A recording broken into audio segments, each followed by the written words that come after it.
Aloha.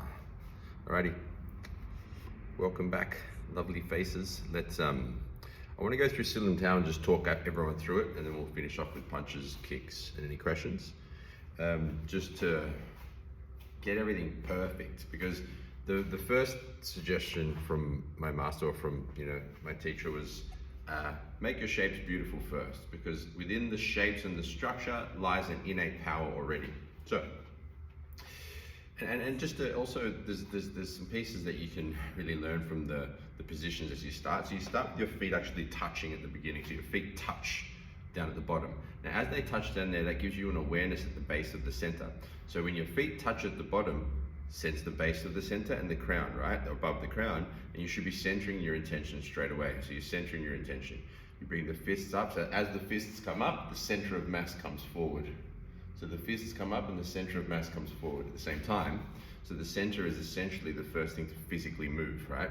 And then as you bring the center of mass forward, you then point the toes out and the heels out, and you end up in your stance, right? So you're now sensing. So center your intention, now sensing. Bring the left hand over the right in front of the solar plexus. So you're not coming straight down and forward. I see some of you guys do that. Comes in front of the solar plexus, and then you're sinking now as you come down, so energetically sinking. And then as you turn the hands up, bringing the right in front of the left. Now as you do this movement, you're seeing the power plane, yeah? So you can think of that as your kind of sequence to remind you of the state. Now, from here, your left fist comes in front of your center. So it's coming directly to the front. So we're not coming out here and skipping this piece, which sometimes I see people do. You're coming directly in front of the chest, so from the heart. Then you punch straight through to a straightened arm. Make sure the thumb is connected to either one or at least two of those fingers, not here. This, you're gonna break your own thumb, put it there. Alrighty, palm flattens. And then for the Gansau, you go up, side, and down, keeping the palm flat the whole time to a fist and back. Same on the other side.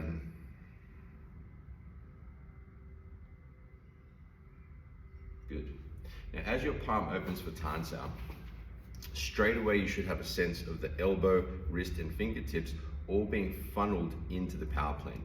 So there's this sense of a magnetism of the arm into the center. Sometimes I see people open the hand and then they go straight forward with the elbow, so they go this way. That means you're open, meaning if someone contacts the inside gate of your arm and you're just going straight forward, you're not going to be defending your center. So as soon as you open the Tansau, make sure your elbow, wrist, and fingers are already magnetized and arcing into the power plane. So the fingers are actually directed into the power plane, and then when you meet, you see how there's like this arc here from the elbow to the finger, to the top tip of the pinky. It's literally an arc. So as you open that up, it arcs in, and that helps you to defend the center.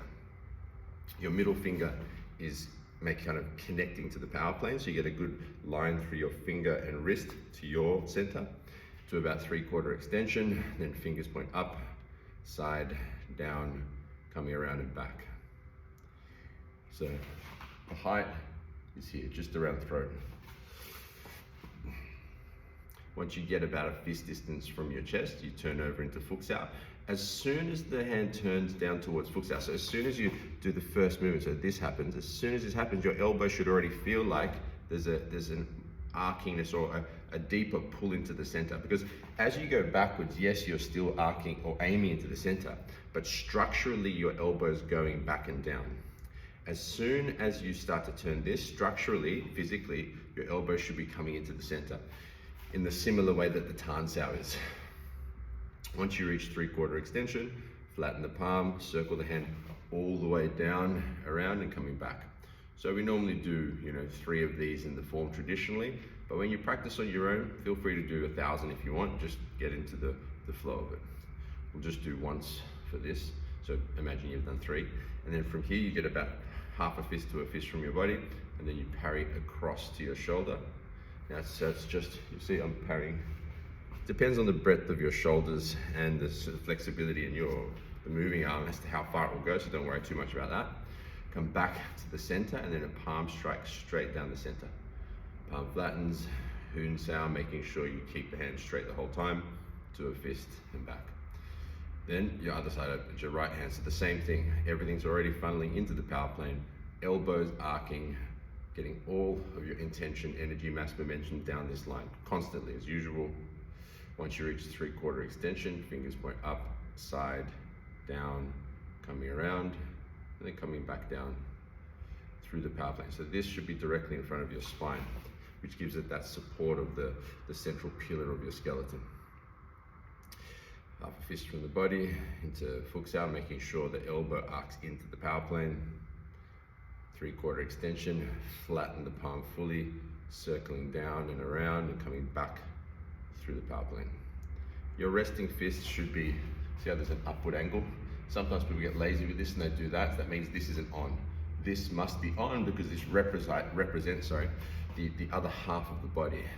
If this is targeted and on, meaning it's in the right position, it's about flat with the chest, sunk through the shoulder, aimed up to the extent of the punch, then you know, okay, this is subconsciously at least targeted and on. Once you come back to the end of your Wusao, parry across to the shoulder just like before, back to the center, palm strike, palm flattens, circle the palm to a fist and back. Now, from here, palm turns over on the spot and then it comes down on their side. Palm turns over on the spot, comes down on your side. Hands come behind with the thumbs touching and they come down and back. Now this once again depends on your flexibility and your shoulder flexibility and your wrist flexibility, but your objective is to go that your heels palm strike out like this. Can you even see that? Okay, now once you've gone through from that behind you, the hands stay in that position, so the wrists are flexed back like this as they come around. So you see it leads with the fingers come around the front, and then you're pointing down and forward around about belly height, belly button height. Then you come straight down like a double palm downward to straighten arms. Then from here, you bring your left hand up over your right, and the fingers reach the elbow. So you got a nice, complete, it looks like a rectangle, but the feeling should be circular, meaning you still have a forward intent and a sense of expansion through the power plane as this now opens up. Now, as this opens up, it goes to just in front of the side of your body. So you don't go further back to here, because when you come back to this point, see how my ribs flare and I collapse the mid part of my spine. So they actually come to just in front. See how it's just in front as opposed to lined up or to the side. So I come just in front, and then I come back right hand over left. I'm doing the mirroring side just for those of you wondering. Then you turn to bring your fingers pointing up. The elbows stay on the same point. So I stay on the same point in space. So I'm not dropping my elbows with this piece. I keep them on the same point. The hands are in a triangulated shape like a guard, and then it cuts down to a parallel with the floor. So then your forearms are parallel to the floor.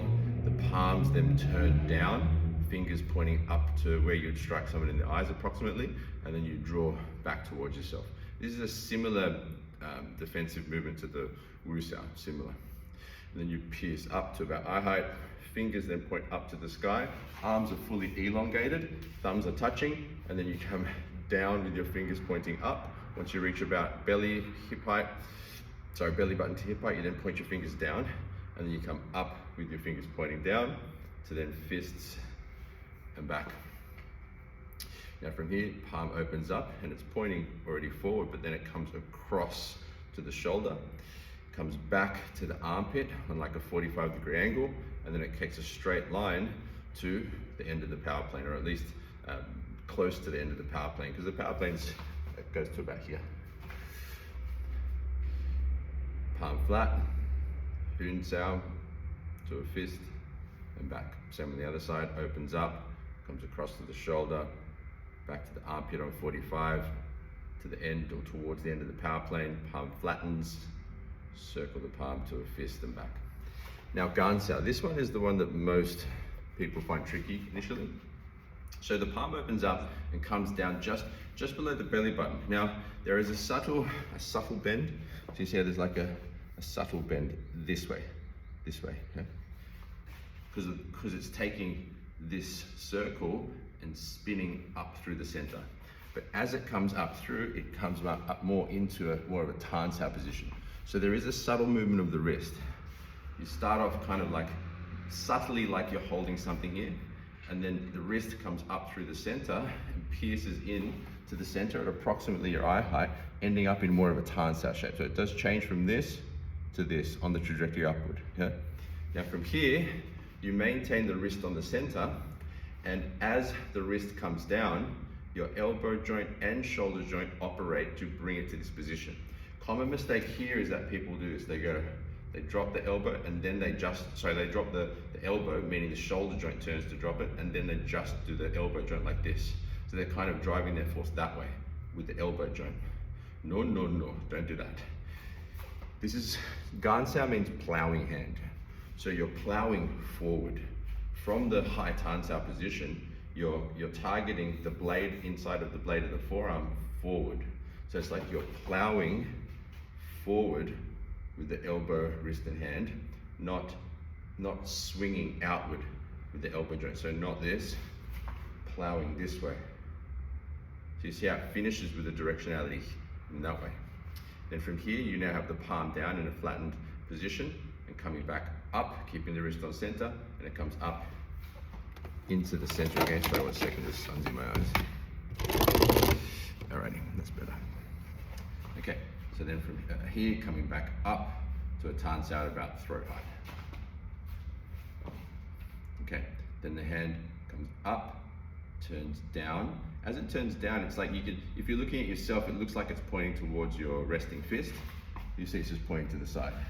Then from here, it opens up for a palm strike, a downward pointing palm strike. Palm flat, Gansau and back. Same on the other side, approximately to the belly with a slight flexion towards you with the wrist, comes up through like a Tansau to approximately eye height. Your middle finger will be like between your eyes.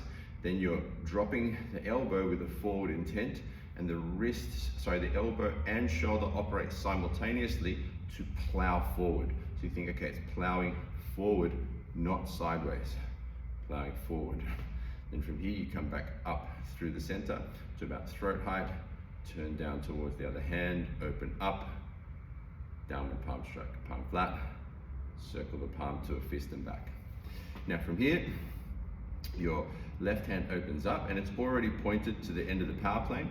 Now the elbow arcs outward as the hand twists, kind of like a corkscrew, twists into the center, and your arm ends up just outside 90 degrees. So you see, one of the common problems here is that people overreach. You're not looking to overreach, you're working towards the optimum angle so you have maximum robustness and integrity in your structure.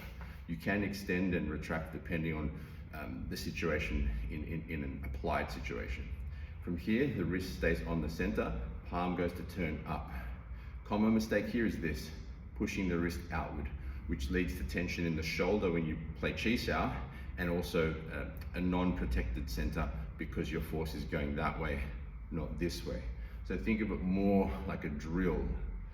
The wrist and hand are drilling into the center as the palm turns up. And then from here, the heel comes up and forward, heel of the palm, up and forward for a palm strike. Flatten the palm, circle the hand again for Gansau to a fist and back.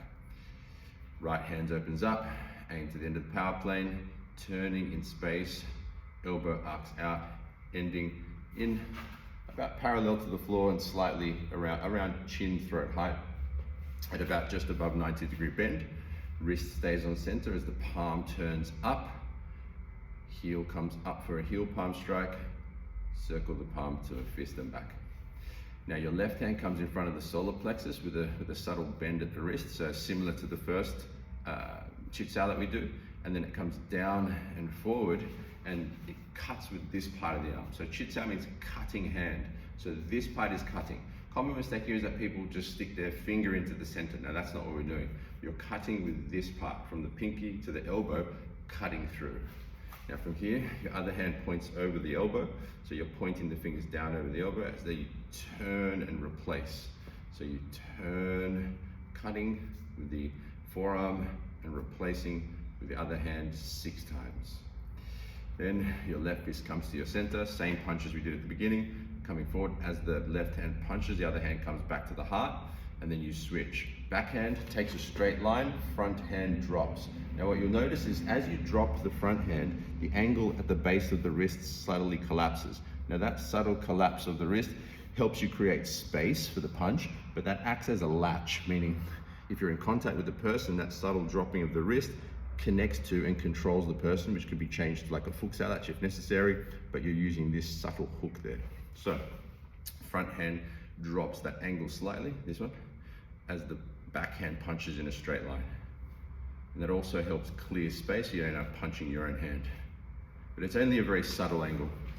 After 6 punches, fist to the side, feet together, and hey presto. So, oh, that took longer than I thought. Alrighty. So if you want to get your punches in, feel free to, and I'll take any questions that you may have. What do we got?